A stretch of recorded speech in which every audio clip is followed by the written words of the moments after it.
নমস্কার বন্ধুরা, আমি সোলাঙ্কি আমার নীতিমূলক গল্পের আসর ও ভৌতিক গল্পের আসরে আমার প্রিয় শ্রোতা বন্ধুদের আরও একবার অনেক অনেক স্বাগত। যিনারা প্রতিদিনের শ্রোতা বন্ধু তাদের উদ্দেশ্যে তো অবশ্যই, আর যিনারা আজ আমার চ্যানেল নতুন ভিজিট করছেন তাঁদের উদ্দেশ্যেও থাকলো অসংখ্য অসংখ্য ধন্যবাদ। যারা নতুন শ্রোতা বন্ধু তাঁদের উদ্দেশ্যে বলবো, যদি আজকের গল্পটা আপনাদের ভালো লেগে থাকে তাহলে অবশ্যই আমার পাশে থাকবেন, আর আমার পাশে থাকার জন্য আমার চ্যানেলটাকে সাবস্ক্রাইব করে পাশে থাকা বেল আইকন প্রেস করে অল নোটিফিকেশান করে দেবেন। তাহলে আমি যখনই যেইরূপ গল্প নিয়ে উপস্থিত হব সেগুলো আপনারা আপনাদের ফোনে নোটিফিকেশান আকারে পেয়ে যাবেন।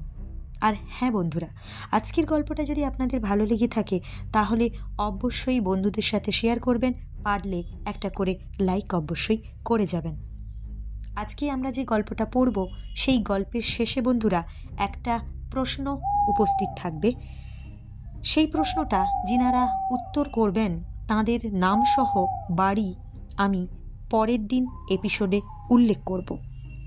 তো বন্ধুরা, কথা না বাড়িয়ে আজকে আমরা যে গল্পটা পড়তে চলেছি, অকৃতজ্ঞ, লিখেছেন অচিন্ত কুমার সেনগুপ্ত।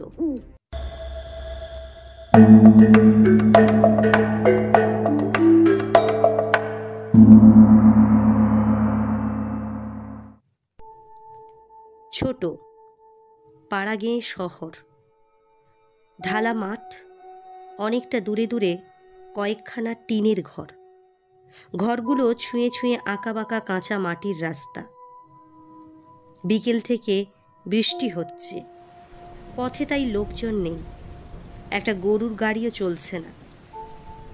সবে সন্ধে, কিন্তু মনে হচ্ছে যেন মাঝরাত। পৃথিবী যেন ভয়ে চোখ বুজে আছে, এমনই অন্ধকার। চলছে একটানা ধারাবাহিক বৃষ্টি। শূন্যময় শোনাচ্ছে একটা কাতর গুঙ্গানির মতো। তাতে শরীরে ঘুম না এসে আসে একটা ক্লান্তিকর বিভীষিকা। বৃষ্টির কাতরতা ছাড়া কোথাও এতটুকু শব্দ নেই। না বাজছে জোলো হাওয়া, না ডাকছে ঝিঝি পোকার ডাক। মাঝে মাঝে বিদ্যুৎ চমকালে বোধহয় অন্ধকারে এমন একটা আশ্রয় পাওয়া যেত। সব কিছুকে এমন একা, এমন দূর মনে হচ্ছে। মাঠের শেষ সীমানাতেই কেশব মজুমদারের বাড়ি। তেজারতি কারবার করে কেশবের বিস্তর পয়সা, কিন্তু হলে কি হবে, মনে তার সুখ নেই। তার মুখের চেহারা আজকের এই আকাশের চেয়েও ঘোরালো। তার সমস্ত বাড়িতে আজকের এই বিবর্ণ অন্ধকার যেন নিঃশ্বাস বন্ধ করে স্তম্ভিত হয়ে দাঁড়িয়ে আছে। কদিন থেকেই এ অঞ্চলটায় ডাকাতি হচ্ছিল। উড়ো খবর এসেছে কেশবের বাড়িতেও শিগগির ডাকাতের পদধূলি পড়বে। কেশব দিনে রাতে তটস্থ, যেন শুয়ে আছে সে কাঁটার বিছানায়। লাঠি সোটা, হাতিয়ার, বন্দুক সব সে হাতের কাছে জোগাড় করে রেখেছে বটে, কিন্তু মনে তার তবু স্বস্তি নেই। চোখে একটু ঘুম জড়িয়ে এলে মনে হয় গায়ে তার কে সুরসুরি দিচ্ছে। চোখ খাড়া রেখে জেগে থাকলে মনে হয় পেছনের দেওয়ালে কার যেন এই ছায়া পড়ল।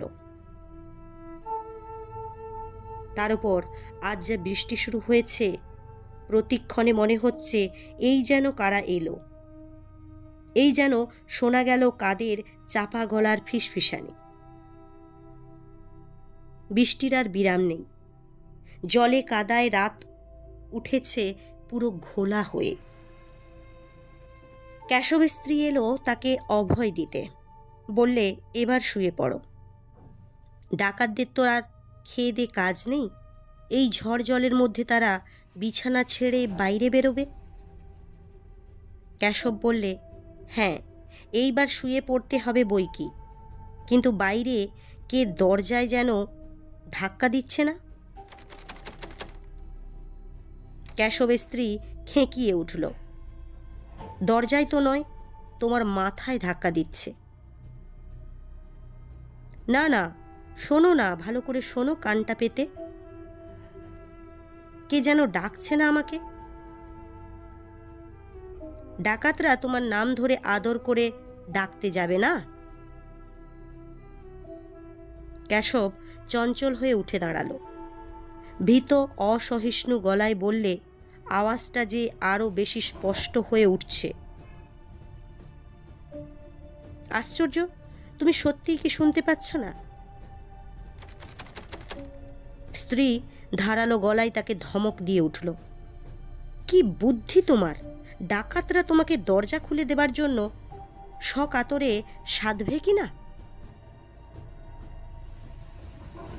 তারা হুড়মুড় করে খিল কপাট ভেঙে চলে আসতে পারে না?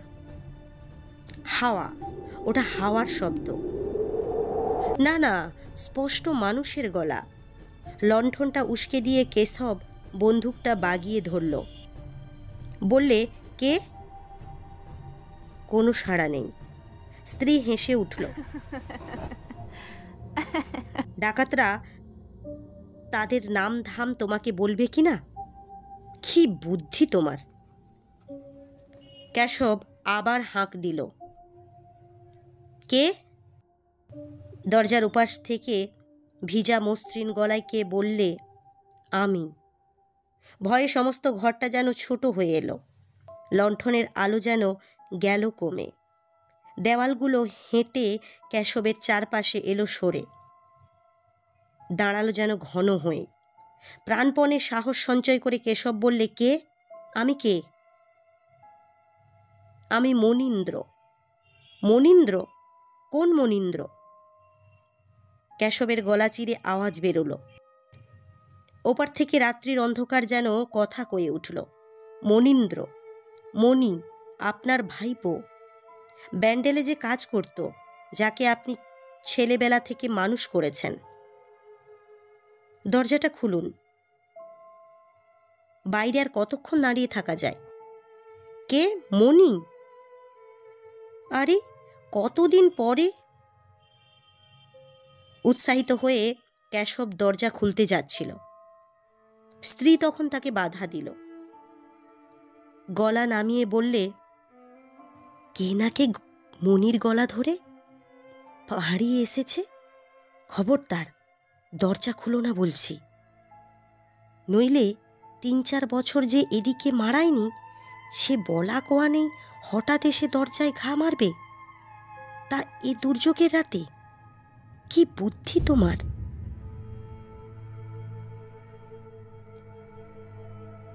পাশের জানালাটায় ছিটকিনি লাগানো ছিল না।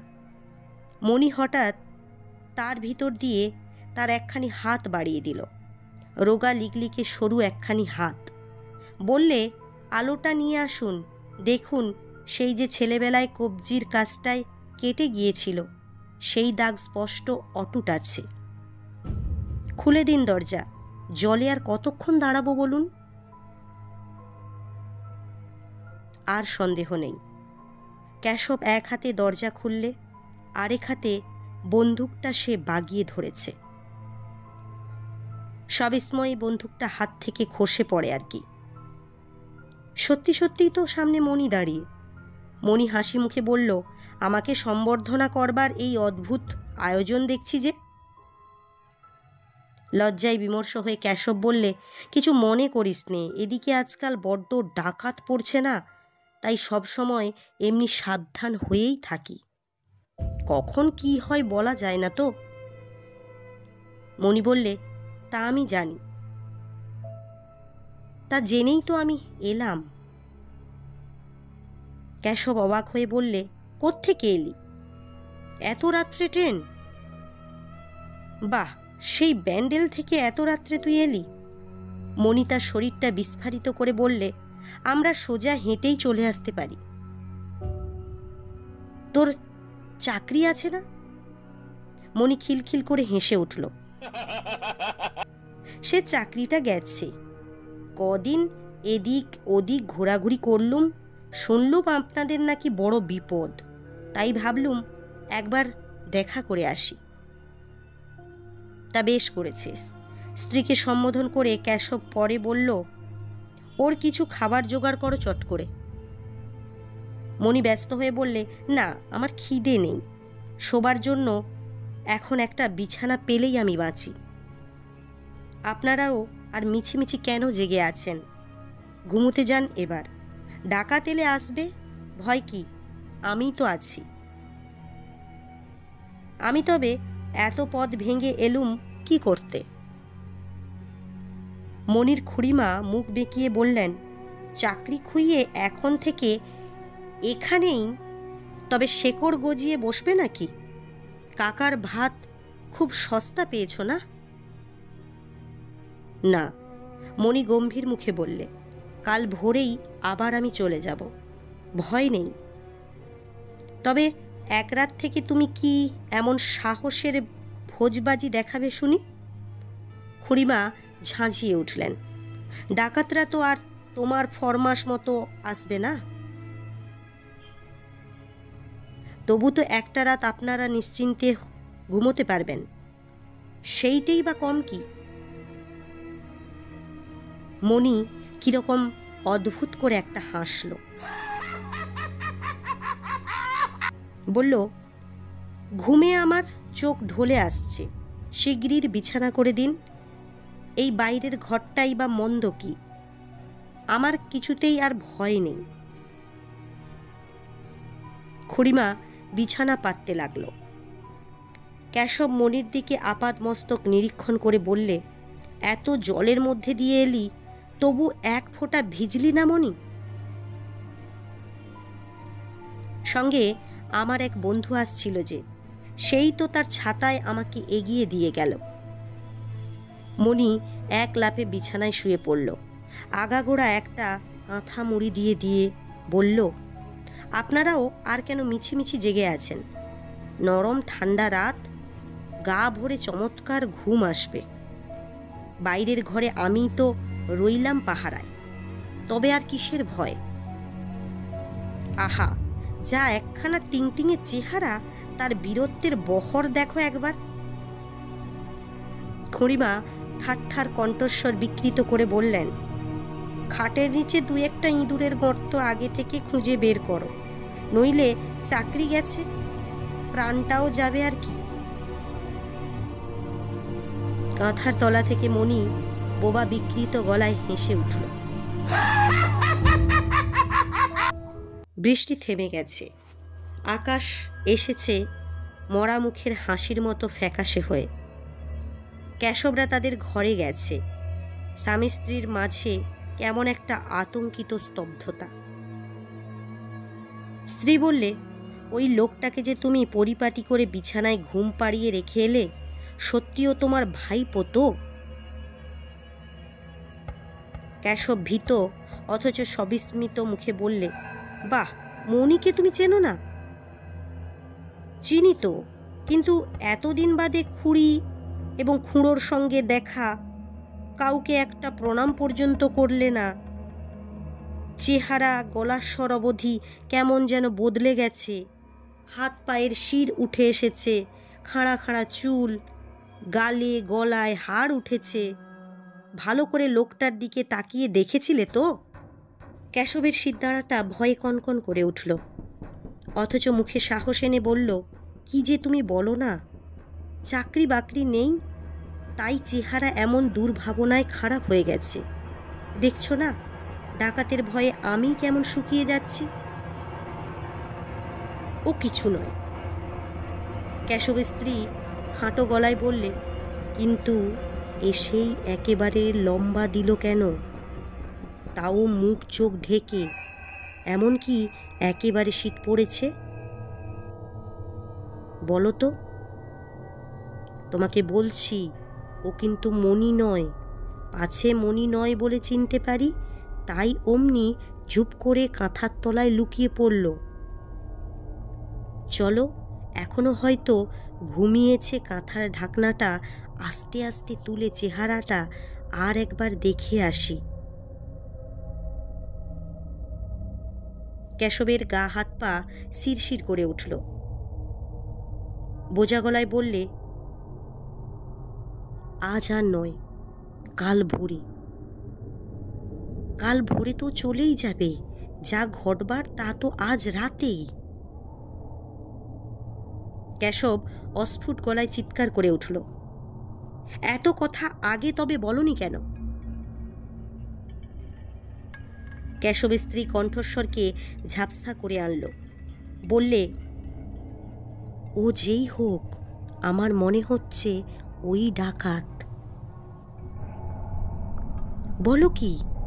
অন্ধকারে শূন্য চোখ মেলে কেশব বললে, ডাকাত যদি তো শুয়ে শুয়ে ঘুম দিচ্ছে কেন? তুমি জানো না ও আগে থেকে এখানে রয়েছে দলের লোকদের দরজা খুলে দিতে। তুমি দেখো আমার কথা ঠিক হয় কি না। নইলে দেখলে না, কথায় বার্তায় এমন একখানা ভাব দেখালো যেন আজ রাত্রে আমাদের বাড়িতে ডাকাতি হবে বলেই ও এসেছে। কি করে জানলো এত কথা? আর কি বড় ফাট্টাই আমাদের উনি বাঁচাবেন, সবংশে শেষ করে দেবার মতলব করছে।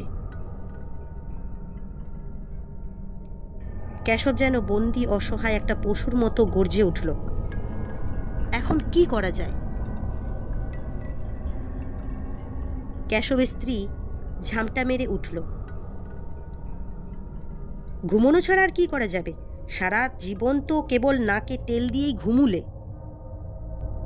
কেশব দেয়ালের দিকে আরো একটু ঘন হয়ে সরে বসল, বললে, তুমি বলতে চাও মণি আমার এই সর্বনাশ করবে, আমি যাকে ছেলেবেলা থেকে মানুষ করলাম?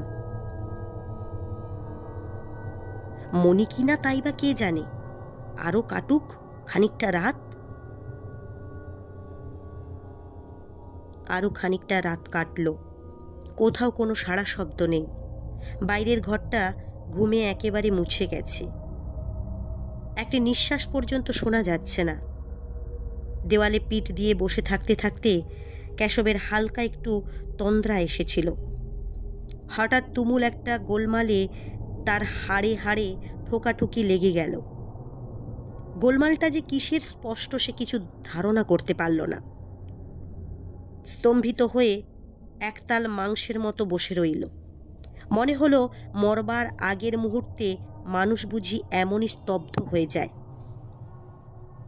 তার পায়ে একটা ধাক্কা মেরে তার স্ত্রী বললে, শুনতে পাচ্ছ না, বাড়িতে ডাকাত পড়েছে। কেশব মূর্ছাহতের মতো বললে, কোথায়? গোলমালটা ঠিক আক্রমণের জয়োল্লাস নয়, যেন পলায়মান কতকগুলো লোকের ভীত এবং কাতর আর্তনাদ। গোলমালটা বাড়ির মধ্যে না এসে ক্রমশ যেন দূরে সরে যাচ্ছে। ব্যাপার কি? কেশব সাহস পেয়ে বলে উঠল, বন্দুক, আমার বন্দুক। বন্দুকের দরকার ছিল না, চিৎকারটা তখন রাস্তা ছেড়ে মাঠে গিয়ে পড়েছে। বাইরের ঘরে এসে কেশব জানালা খুললে। বৃষ্টির পর আকাশে তখন ঘোলাটে একটু জ্যোৎস্না ফুটেছে। সেই আবছা আলোয় স্পষ্ট দেখা গেল একদল লোক ঊর্ধ্বশ্বাসে প্রাণ নিয়ে ছুটে পালাচ্ছে। ঝোড়ো হাওয়ার চেয়েও দুর্দান্ত বেগ তাদের। এক একবার তারা পিছন দিকে ফিরে তাকায়, কি দেখে তারা জানি না, আবার মাঠের উপর দিয়ে এলো পাথাড়ি ছুটতে থাকে। ওই এলো ধরতে, সবার মুখে সেই ভয়ার্ত চিৎকার। কেশবের স্ত্রী বললে, এত গোলমাল, রাস্তায় লোকজন জমে গেল, আর তোমার বীর ভাইপোর এখনো ঘুম ভাঙল না? উনি এসেছিলেন আমাদের ধনে প্রাণে রক্ষা করতে। এইবার কেশব খাটের কাছে এগিয়ে এসে হুঙ্কার দিল, মণি। কাঁথাটা কোথাও একটুও কুঁচকালো না পর্যন্ত। মণি, কে কাকে ডাকছে? কেশব এক হ্যাঁচকা টানে কাঁথাটা তুলে ফেলল। কোথায় মণি? সমস্ত বিছানাটা তেমনি সাদা, তেমনি পরিপাটি, কোথাও একটা রেখা পর্যন্ত নেই। কি ব্যাপার? বাইরে এসে দেখা গেল ডাকাত সত্যিই এসেছিল। অনেক সব চিহ্ন তারা ফেলে গেছে, ছোড়া শাবল, মুখোশ, লোহার ছোট ছোট ডান্ডা, একজন এমনকি এক পাটি জুতো। পালাবার তাড়ায় কারুর কোনো দিশে ছিল না, কিন্তু মনি গেল কোথায়? কেশবের স্ত্রী বললে, এই সামান্য ব্যাপারটা তুমি বুঝতে পারছো না? বিটের পুলিশ কোথাও এদিকে টহল দিচ্ছিল হয়তো, তাই দেখে ডাকাতরা চোঁচা মেরে ছুটে পালিয়েছে। আর উনি তোমার মনি হচ্ছেন ডাকাতদের দলের সর্দার। কি করে আর শুয়ে থাকেন বলো? ওদের সঙ্গে উনিও দৌড় দিলেন। কেশব হতভম্ব হয়ে বললে, ঠিক তাই হয়তো হবে। তাই যদি না হবে তবে ও ফিরে আসতো না? ডাকাত তাড়িয়ে দেবারই যদি ওর মুরদ থাকতো, তবে নিজেও সে সেই সঙ্গে পালিয়ে যাবে কেন? ঠিক বলেছ, নইলে ওই বা সেই সঙ্গে পালিয়ে যাবে কেন? কেশবের এতক্ষণে বুদ্ধি খেলল। পরে ঢোক গিলে বললে, কিন্তু কিছু নেবার চেষ্টা না করে দলকে দল পগার পার হয়ে গেল, এও একটা রহস্য বটে। রহস্য না হাতি? কেশবের স্ত্রী মুখ ঘুরিয়ে বলল, না পালালে দেখতে ওই তোমার ভাইপোটাই তোমার বুকে ছুরি বসিয়ে দিত। দেখো না, আসুক না পুলিশ। দলের সর্দারকে যখন চিনতে পেরেছি, তখন আর ভাবনা নেই। সকালবেলা যথাসময়ে পুলিশ এলো। কেশব মনীন্দ্রের নাম ধাম জ্ঞাতি গোষ্ঠীর সব পরিচয় দিয়ে হঠাৎ বেদনায় উচ্ছ্বসিত হয়ে উঠল। কি দারুণ অকৃতজ্ঞ ভাবুন! আমি তাকে ছেলেবেলা থেকে মানুষ করেছিলুম, আর সে এসেছিল আমার বুকে ছুরি মারতে। তাকে দিলুম আশ্রয়, আর তার কিনা এই ছিল মতলব। কেশবের স্ত্রী ঘর থেকে মুখ ঝামটা দিয়ে উঠল।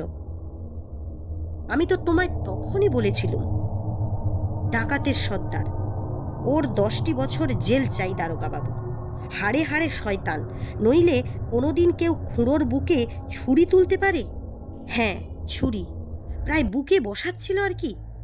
আর 1 ইঞ্চি নামলেই সাবার। ভাবতেই গায়ে যেন কাঁটা দিচ্ছে। দারোগাবাবু জিজ্ঞেস করলেন, আপনি কি করলেন? কেশব লাফিয়ে উঠল। বন্দুক, আমার বন্দুক আছে না? খপ করে তাই উঁচিয়ে ধরলুম। ভয়ে সে চেঁচিয়ে উঠল। মুখ থেকে মুখোশ গেল খসে। দেখলুম স্পষ্ট মনীন্দ্র। ব্যান্ডেলে সে কাজ করে, আমার আপন ভাইপো। রাতে যে ঘরে লণ্ঠন জ্বালিয়ে রাখি, তাই চিনতে দেরি হবে কেন? তারপর ছুট দিল লম্বা। যা ছিল যন্ত্রপাতি সব গেল ফেলে। কেশব গর্বে টকটক করে উঠল। বন্দুকের সঙ্গে পারবে কেন? ঘোড়াটা টিপতে গেলুম, দারোগাবাবু পারলুম না। শত হলেও তো নিজের বংশের রক্তপাত। কেশবের স্ত্রী ঘর থেকে খেকিয়ে উঠল। বাহ, আমিই তো বারণ করলুম বন্দুকটা ছুঁড়তে। হ্যাঁ, কেশব মুখ কাচুমাচু করে বললে, বলার তার অপেক্ষা রাখে না। ওর পরামর্শ শুনেই আমাকে কাজ করতে হয়। দারোগাবাবু বললেন, কিছু নিতে পারেনি তো? নেবে? কেশব বুক চিতিয়ে দাঁড়ালো। নিক না, দেখি না তার কতখানি বুকের পাটা। দারোগাবাবু যন্ত্রপাতি সব কুড়িয়ে নিলেন থানার জমা দেওয়ার জন্য। বললেন, ওদের সহজেই ধরে ফেলতে পারবো। অনেক সব ক্লু পেয়ে গেলাম। এর আগে কোথাও একটা পায়ের দাগ পর্যন্ত পাওয়া যায়নি, অথচ বন্দুক সব বাড়িতেই তো ছিল। কেশব অহংকারে স্ফীত হয়ে বললেন, বন্দুক থাকলেই তো আর চলে না, তাকে বাগিয়ে ধরবার কায়দাও তো জানা চাই। দারোগাবাবু যাবার আগে বললেন, এ গ্যাং ধরতে পারলে দেশের একটা খুব স্থায়ী উপকার হবে কেশববাবু। আপনার সাহস ও কৌশলকে আমরা পুরস্কৃত করতে পারলে খুবই খুশি হব। আপনার ভাইপোর খোঁজে আজই আমরা ব্যান্ডেলে লোক পাঠাচ্ছি। আর এই যে 1 পাটি জুতো দেখছেন, তা থেকে এর মালিককে খুঁজে পেতে আমাদের দেরি হবে না। আবার রাত এলো ঘনিয়ে। আজকে আর বৃষ্টি নেই, ফুটফুট করছে জ্যোৎস্না এবং হালকা এলোমেলো হাওয়া দিচ্ছে। লণ্ঠন নিভিয়ে কেশব বাইরের ঘরে তার মশারির মধ্যে এসে ঢুকল। চারিদিক ভালো করে গুঁজে সে নিশ্চিন্ত হয়ে শুয়ে পড়ল। হঠাৎ দেখতে পেল মশারির ভিতর ঠিক তার গলার ওপর করে একটা হাত, তেমনি রোগা, শীটে লিকলিকে, আঙুলগুলো সাপের মতো পিছল এবং আঁকা বাঁকা। আঙুলগুলো তার গলার ওপর আলগোছে সুরসুরি দিচ্ছে। প্রাণপণে চোখ বুজে সমস্ত শরীর কঠিন করে কেশব চেঁচিয়ে উঠল, কে? মশারির বাইরে থেকে স্পষ্ট উত্তর এলো, আমি। চিনতে পাচ্ছেন না? এই দেখুন কবজির দাগ। কেশব ভয়ে ভয়ে চোখ মেলল। মশারির বাইরে কারুর কোনো অস্তিত্বের আভাস নেই। বন্দুক, আমার বন্দুক! কেশব ধড়মড় করে উঠে বসল, নামতে গেল খাট থেকে। মশারি তুলতে যাবে অমনি আবার তার বুকের উপর সেই হাতটা লোলুপ হয়ে উঠল। কে বললে? আমি আপনাকে খুন করতে এসেছিলাম। না, আমি খুব অকৃতজ্ঞ। স্পষ্ট পরিচিতি গত রাত্রির কণ্ঠস্বর, কিন্তু চোখ কজলে কেশব চেয়ে দেখল ঘরে বাইরে ঝিমঝিম করছে শূন্যতা। বন্দুক, আমার বন্দুক নিয়ে এসো শিগগির। কেশব স্খলিত পায়ে নিচে নেমে এলো, ছুটে গেল দরজার দিকে। পা দুটো নিমেষে পাথর হয়ে গেল। দরজার কাছে একটা চেয়ার টেনে মণি গা এলিয়ে বসে আছে। এ কি মণি যে, তুমি কোত্থেকে?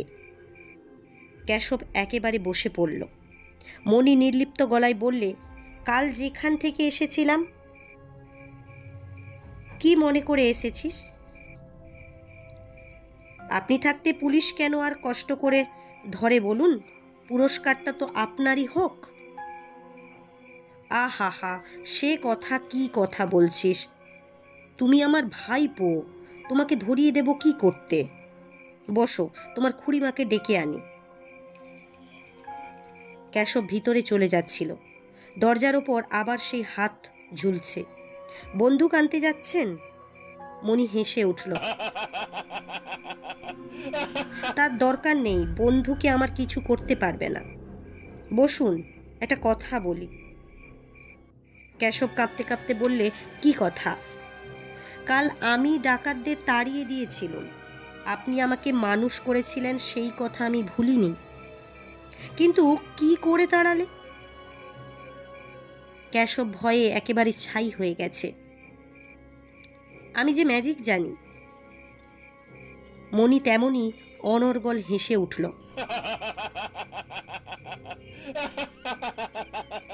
সেই ম্যাজিক দেখাতেই তারা চম্পট দিল। দেখবেন নাকি সেই ম্যাজিক? দেওয়ালের দিকে কেশব তার দৃষ্টিহীন শূন্য দুটো চক্ষু তীক্ষ্ণ করে তুলে ধরল। হঠাৎ সমস্ত দেওয়াল ছাদ বিদীর্ণ করে কেশবের গলা থেকে প্রবল একটা চিৎকার বেরুল।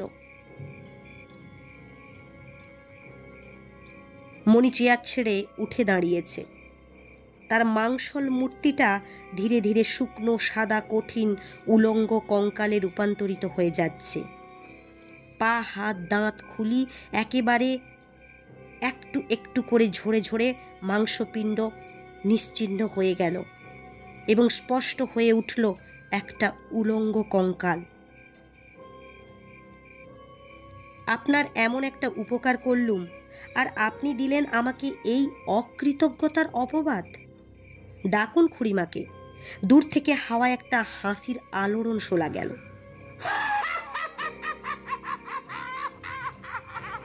দেখে যান আমার এই টিংটিঙে দুর্বল দেহ কি ভয়ঙ্কর শক্তি ধরে। দেখে যান আমি সত্যি ডাকাত তাড়াতে পারি কিনা। হাওয়ায় সেই খণ্ড খণ্ড সাদা হাড়গুলো হাহাকার করে উঠল। শীঘ্রই পুলিশ রিপোর্ট পাওয়া গেল অবশ্যই। ফেলে যাওয়া নিদর্শনগুলি থেকে ডাকাত দল ধরা পড়েছে বটে, কিন্তু কোথায় তাদের সর্দার মনীন্দ্রের খোঁজ পাওয়া গেল না। সে পলাতক, পৃথিবী থেকে পলাতক।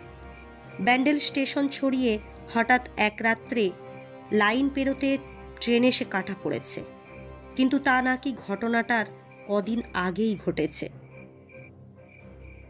খবর পেয়ে কেশব এবং তার স্ত্রী গলা ছেড়ে কাঁদতে বসল। অবাক হয়ে চেয়ে দেখল চোখে এক ফোঁটাও কান্না নেই। সেই কাটা হাতটা তাদের চোখের জল মুছিয়ে দিতে এগিয়ে আসছে। তখন মনে মনে দুজন ভাবল, কাঁদতে বসাটাও আমাদের বিড়ম্বনাই হয়েছে। আজকের প্রশ্ন, ভাইপো কোথায় চাকরি করত? অবশ্যই কমেন্ট করে জানাবেন।